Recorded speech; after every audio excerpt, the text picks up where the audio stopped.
पास काले बादल घिरने लगे थे। टुनटुनी चिड़िया अपने छोटे से घोंसले में बैठी थी, लेकिन उसे महसूस हो रहा था कि आज कुछ अच्छा नहीं होने वाला। हवा तेज होने लगी थी और आकाश में गड़गड़ाहट सुनाई दे रही थी। टुनटुनी के पंख भी भीगने लगे थे, लेकिन उसका घोंसला पेड़ की ऊंची शाखा पर था, जहाँ बारिश से बचना उसके लिए मुश्किल हो रहा था। वो घबराते हुए बोलती है, लगता है आज फिर से बारिश होने वाली है। उफ, कब थमेगी ये पानी की आफत। अरे बाप रे, ये बारिश तो रुकने का नाम ही नहीं ले रही। मेरा घोंसला तो उड़ गया पानी में। तड़ तड़ तड़ बिजली चमकी, बारिश और तेज होने लगी। हे भगवान, ये मेरी तो डाली टूट गई। मेरा घोंसला, ओ नहीं, अब कहाँ जाऊँ? कोई तो छत मिल जाए इस बरसात से बचने को। इस तरह टुनटुनी चिड़िया बारिश में बहुत परेशान हो रही थी। तभी पेड़ की टहनी से एक तोता उड़ा और टुनटुनी चिड़िया के पास आकर बोला, अरे टुनटुनी बहन, ये हाल क्या कर लिया? तुम तो पूरी भीगी हुई हो और तुम्हारा घोंसला कहाँ गया? टुनटुनी आंखों में आंसू के साथ बोलती है, तूफान में उड़ गया तोते भैया, अब कहीं ठिकाना नहीं। तुम तो कम से कम पेड़ के ऊपर हो, मैं तो जमीन तक आ गई हूँ। कहाँ जाऊँ तोते भैया? बारिश में मेरा घर बह गया, पेड़ों के नीचे भी ठिकाना नहीं बचा। मेरे तो कुछ भी समझ में नहीं आ रहा, ऊपर वाला मुझसे कौन सी दुश्मनी निभा रहा है। तोता कुछ सोचते हुए बोलता है, टुनटुनी बहन, मेरे पेड़ की टहनी भीगी हुई है, पर चलो मैं देखता हूँ किसी और कोने में कुछ मिलता है तुम्हारे लिए। अरे सुनो, तुम एक काम क्यों नहीं करती? तुम चाहो तो मेरी दूसरी डाली पर रह लो जब तक ये बारिश बंद नहीं हो जाती। नहीं तोते भैया, तुम्हारा घोंसला है, तुम्हारा परिवार भी होगा, मुझे कोई छोटा सा कोना चाहिए। तभी टुनटुनी चिड़िया को जो जमीन पे टूटा हुआ नारियल लुढ़कता है, वो आधा खुला था, वो नजर आता है। वो हैरानी से बोलती है, अरे ये क्या? ये तो एक नारियल है तोते भैया। अरे वाह टुनटुनी, ये तो एकदम खाली है, देखो अंदर भी सूखा है। भैया, क्या मैं इसमें रह सकती हूँ जब तक बारिश न रुके? क्यों नहीं टुनटुनी बहन, ये तो पूरा एक छोटा घर है, बस दरवाजा थोड़ा घिसना पड़ेगा, फिर इस नारियल घर में रहने में कोई दिक्कत नहीं है। टुनटुनी नारियल के अंदर जाते हुए बोलती है, अरे वाह, कितना अच्छा लग रहा है, सूखा, सुरक्षित और आरामदायक। अब तू टुनटुनी नहीं, टुनटुनी महारानी हो गई। नारियल महल में रहती है टुनटुनी रानी। लेकिन ये महल खाली है, भूख लगी है तो क्या महल क्या झोपड़ी। सही बात है, चलो मैं लाकर देता हूँ कुछ बीज और फल। फिर तोता उड़ गया और टुनटुनी अकेली बैठी रही। उसकी आंखों में थोड़ी सी खुशी थी कि अब वो एक सुरक्षित स्थान में थी, लेकिन अब उसकी भूख भी बढ़ रही थी। काश यहाँ कुछ खाने को होता। इसी बीच कुछ देर बाद एक गिलहरी आई। वो तेजी से लपकते हुए नारियल के पास पहुँची। ये नारियल मेरा था, मैं इसे घर बनाने वाली थी और तुमने इसे हड़प लिया, ये बहुत गलत बात है। टुनटुनी शर्माते हुए बाहर आती है। माफ करना गिलहरी बहन, मुझे नहीं पता था, बस बारिश से बचने के लिए अंदर आ गई। ओह, तुम भीगी हुई हो, ठीक है, आज तुम रहो, पर कल मुझे भी जगह चाहिए। जरूर, हम साथ रह सकते हैं मिल बांट कर, मुझे कोई परेशानी नहीं है तुम्हारे साथ रहने में। गिलहरी ने मुस्कुराकर कहा, सचमुच, हम दोनों घर में एक साथ रह सकते हैं। टुनटुनी ने खुशी से सर हिलाया। दोनों अंदर चली गई और नारियल का घर अब गर्म और जिंदा दिल लगने लगा था। कुछ समय बाद तोता फल और बीज लेकर वापस आया। कुछ समय बाद एक खरगोश भी गीला और ठंडा होकर उस नारियल घर के पास आया। वो काफी थका हुआ था। हे भगवान, ये बारिश तो थमने का नाम ही नहीं ले रही। क्या मैं भी कुछ देर इस घर में आराम कर सकता हूँ? बिल्कुल, तुम भी अंदर आ सकते हो खरगोश भाई, हम सभी एक साथ रह सकते हैं। खरगोश ने राहत की सांस ली और धीरे धीरे अंदर आ गया। अब नारियल का घर एक छोटा सा समुदाय बन चुका था। तभी एक मेंढक कूदता हुआ वहाँ आया। टुनटुनी बहन, तुम यहाँ हो? मैं भी बारिश से बचने के लिए किसी जगह की तलाश कर रहा था। क्या मैं भी अंदर आ सकता हूँ? अगर तुम बुरा न मानो तो। आओ मेंढक भाई, और सब आए हुए हैं, तुम भी एक जगह बना लो। अब नारियल के घर में टुनटुनी, गिलहरी, खरगोश, मेंढक और तोता सभी साथ थे। हर किसी को शरण मिल चुकी थी और सभी खुशी से एक दूसरे के साथ रहते थे। वो मिलकर एक परिवार की तरह रहने लगे थे। एक दिन बारिश थोड़ी कम हुई, लेकिन तभी एक सांप पास से गुजरता हुआ दिखा। सभी जानवर और पक्षी घबराए, लेकिन टुनटुनी ने उसे देखा और बिना डरे बोली, तुम यहाँ क्या कर रहे हो सांप भाई? यहाँ हमारे साथ आकर रह सकते हो, कोई डर नहीं है। बारिश से बचने के लिए यहाँ जगह है।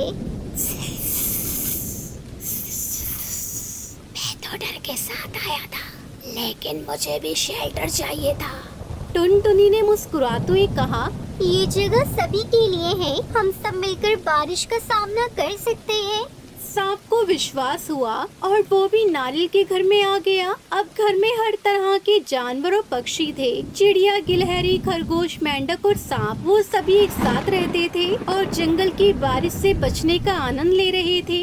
देखो दोस्तों, कैसे एक नारियल घर ने इस बारिश से हम सबकी जिंदगी बचा ली। इसलिए कहते हैं मुसीबत में हर किसी की मदद करनी चाहिए। आज तुम किसी की मदद करोगे, ऊपर वाला कल को तुम्हारी मदद करेगा। इस कहानी से सीखने को मिलता है कि हमें किसी भी मुश्किल समय में साथ मिलकर एक दूसरे का सहारा बनना चाहिए। कोई भी कंफर्टेबल स्थिति केवल अकेले नहीं मिल सकती। अगर हम मिलकर काम करें तो हर समस्या का समाधान निकाल सकते हैं।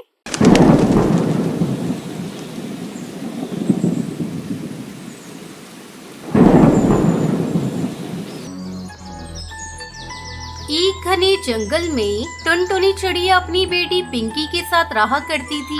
पति को गुजरे कई महीने हो चुके थे। जब उसका पति अपने खेत में काम कर रहा था, तभी उसके ऊपर बिजली गिर गई। उसी समय से टुनटुनी जब भी आकाश में बिजली चमकते देखती तो डर जाती। एक दिन टुनटुनी आकाश में काले काले बादल को देखकर डर जाती है। हे भगवान, आज आकाश में काली काली बादल छाए हैं। लगता है तेज बारिश होगी। मैंने अभी तक अपने घोंसले की मरम्मत भी नहीं की। अगर मेरा घोंसला बारिश में टूट गया तो? पिंकी बेटा, ओ पिंकी बेटा, चल मैं तुझे तेरी बुआ के घर छोड़ कर आती हूँ, फिर घोंसले की मरम्मत करूँगी। मम्मा, मैं कहीं नहीं जाऊंगी। मैं भी आपके साथ घोंसले बनाने में आपकी मदद करूंगी। तब तक आप लोग कमेंट पे बताएं 23 - 15 कितने होते हैं। नहीं बेटा, तू अभी बहुत छोटी है। जब तुम बड़ी हो जाओगी तब मेरी मदद करना। अब जल्दी चलो, बारिश होने ही वाली है। टुनटुनी अपनी बेटी को लेकर पास वाले जंगल में उसकी बुआ के घर पहुंचती है। तभी तेज बारिश शुरू हो जाती है। लूसी दीदी, ओ लूसी दीदी, दरवाजा खोलो, मैं अपनी बेटी के साथ आई हूँ। टुनटुनी कई बार आवाज लगाती है, पर लूसी कबूतरी दरवाजा नहीं खोलती। तभी टुनटुनी की नजर लूसी के दरवाजे पर बंद ताले पर जाती है। मैं भी कितनी मूर्ख हूँ, दरवाजे पर ताला लगा है और मैं पागल की तरह तेरी बुआ को आवाज दे रही हूँ। मम्मा, चलो वापस घर चलते हैं।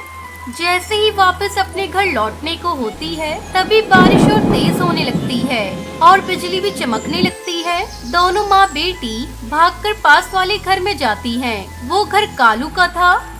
अरे कोई है, दरवाजा खोलो, मुझे बारिश रुकने तक अपने घर में रहने के लिए थोड़ी जगह दे दे। कालू जी, जरा जाकर देखो तो इतनी तेज बारिश में कौन है। कालू दरवाजा खोलकर बाहर आता है और टुनटुनी को देखकर अपनी पत्नी से कहता है, सुंदरी जी एक चिड़िया है, बारिश रुकने तक रहने के लिए जगह मांग रही हैं, क्या कहती हो? कालू जी रुको, मैं अभी आती हूँ। कौन कमबख्त बारिश में आया है? क्या है चिड़िया, मैं अपने घर में किसी अनजान को आने नहीं देती, लेकिन तुम्हारी बेटी पर तरस खाकर मैं तुम्हें थोड़ी जगह दे सकती हूँ, लेकिन इसके लिए किराया देना होगा। ठीक है बहन, ये मेरे पास भोजन की पोटली है, इसे आप ले ले और बारिश रुकने तक मुझे रहने के लिए थोड़ी सी जगह दे दे। सुंदरी भोजन की पोटली लेकर उसको उसकी बेटी को रहने के लिए अपने घर के अंदर जगह दे देती है। हे भगवान, जल्दी से ये बारिश रुक जाए। जैसे तैसे करके वो दोनों रात को सो जाते हैं। अगले दिन सुंदरी टुनटुनी के पास आती है और कहती है, ए चिड़िया, जल्दी उठो और अपनी बेटी को लेकर यहाँ से जाओ। लेकिन सुंदरी बहन, बारिश अभी तक रुकी नहीं है, मैं इस बारिश में कैसे जाऊंगी? अच्छा तो आज का किराया दो, फिर मेरे घर रहो। पर सुंदरी बहन, मेरे पास तो देने के लिए कुछ भी नहीं है। तो दफा हो जाओ यहाँ से, ये कोई अनाथालय नहीं है। सुंदरी टुनटुनी और उसकी बेटी को अपने घर से बाहर निकाल देती है और तेज बारिश में दोनों भीगने लगती हैं। तभी वहाँ हरी तोती आती है और उन्हें अपने घर ले जाती है। हरी तोती का घर लकड़ी का बना हुआ था। टुनटुनी बहन, मैं इस लकड़ी के घर में अकेली रहती हूँ, आप भी मेरे साथ रह सकती है। मैं इसका कोई किराया नहीं लूंगी। इस तरह टुनटुनी चिड़िया हरी तोती की लकड़ी के घर में खुशी खुशी अपनी बेटी के साथ रहने लगती है।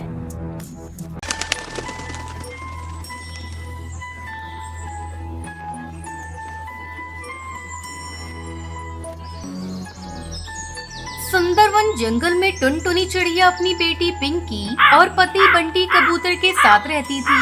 बंटी एक लक्कड़हारा था। पिंकी अपने कॉलेज की पढ़ाई पूरी कर चुकी थी और घर में रहकर अपनी माँ के कामकाज में हाथ बटाती थी।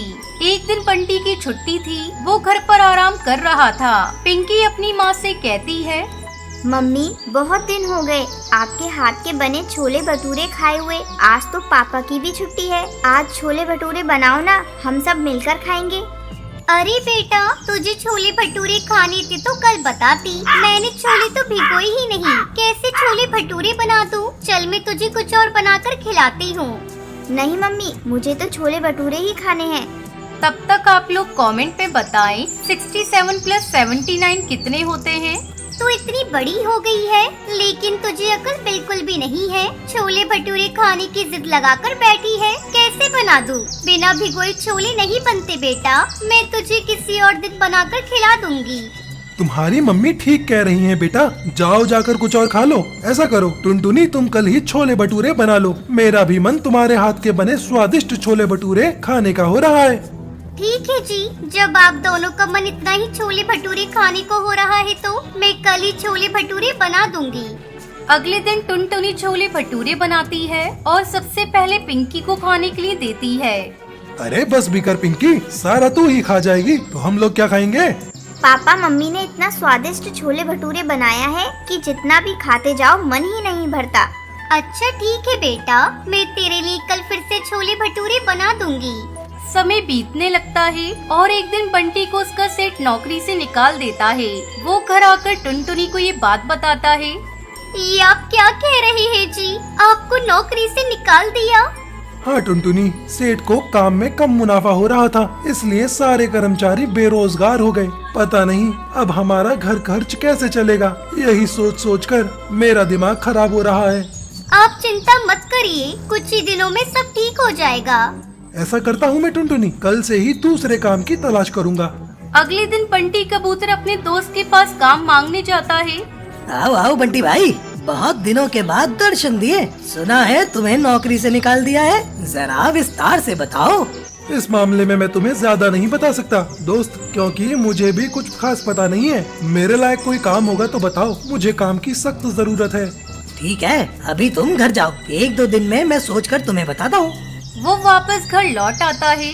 पापा आप बेकार में परेशान हो रहे हैं, मम्मी के हाथ में तो जादू है, इनके जैसे कोई छोले भटूरे नहीं बना सकता। आप ऐसा करिए, छोले भटूरे बेचने की दुकान खोल लीजिए।